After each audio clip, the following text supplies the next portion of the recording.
October 7 వివాహం జీవితకాల నిబద్ధత.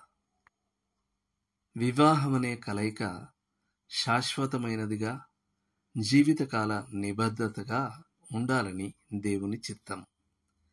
క్రైస్తవ వివాహంలో ఓ ప్రయత్న వివాహానికి గాని, లేక ఒకవేళ ఈ వివాహం పనిచేయకపోతే మనం ఎప్పుడైనా విడాకులు తీసుకోవచ్చులే అనే కుదరకపోతే తప్పుకునే వైఖరికి గాని తావులేదు.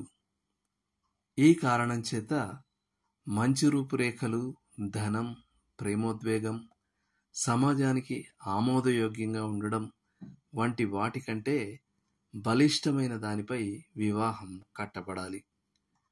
అందులో క్రైస్తవ నిబద్ధత, సౌశీల్యం మరియు పరిపక్వత ఉండాలి. ఎదగడానికి, ఒకరి నుండి ఒకరు నేర్చుకోవడానికి, క్షమించి మర్చిపోవడానికి, ఒకరికొకరు పరిచారం చేసుకోవడానికి సుముఖత ఉండాలి. రెండు జీవితాలను ఒక్కటి చేయడానికి కావలసింది కొరింథీలకు రాసిన మొదటి పత్రిక 13వ అధ్యాయంలో పౌలు వర్ణించిన ప్రేమ. దేవుడు వివాహం చుట్టూ గోడలు ఏర్పరిచింది దానిని చెరసాలగా మార్చడానికి కాదుగాని ఓ సురక్షిత దుర్గంగా చేయడానికి. వివాహాన్ని చెరసాలగా పరిగణించే వ్యక్తి పెళ్లి చేసుకోకూడదు. ఇద్దరు వ్యక్తులు ఒకరికొకరు మరియు తమ ప్రభువుకు ప్రేమతో ఆనందంగా కట్టుబడినప్పుడు వివాహం సుసంపన్నత మరియు విస్తరణతో కూడిన అనుభవంగా ఉంటుంది. వారు కలిసి ఎదుగుతారు మరియు తమ గృహంలో, సంఘంలో కలిసి సేవించడంలోని ఐశ్వర్యాన్ని వారు కనుగొంటారు. గుర్తుంచుకోవలసిన లేఖనం: ఈ హేతువు చేత పురుషుడు తన తల్లిదండ్రులను విడిచిపెట్టి తన భార్యను హత్తుకొనును, వారిద్దరూ ఏక శరీరమై యుందురు. గనుక వారిక ఇద్దరుగా నుండక ఏక శరీరంగా నుందురు.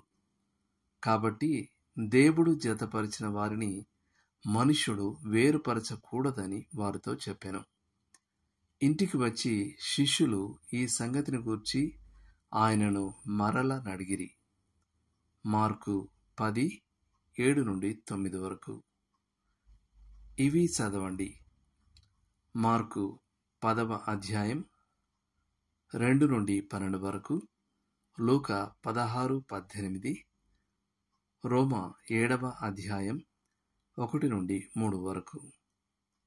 చేయాల్సిన పని: వివాహాన్ని గూర్చిన బైబిల్ దృక్పథాన్ని మరెక్కువగా గ్రహించడానికి మరియు ఆధునిక లోక సంబంధ దృష్టితో మీ తత్వ విచారాన్ని కళంకితం కానివ్వకుండా ఉండడానికి సహాయం చేయమని దేవుణ్ణి వేడుకోండి. దేవుడు మిమ్మల్ని దీవించును గాక. ఆమెన్.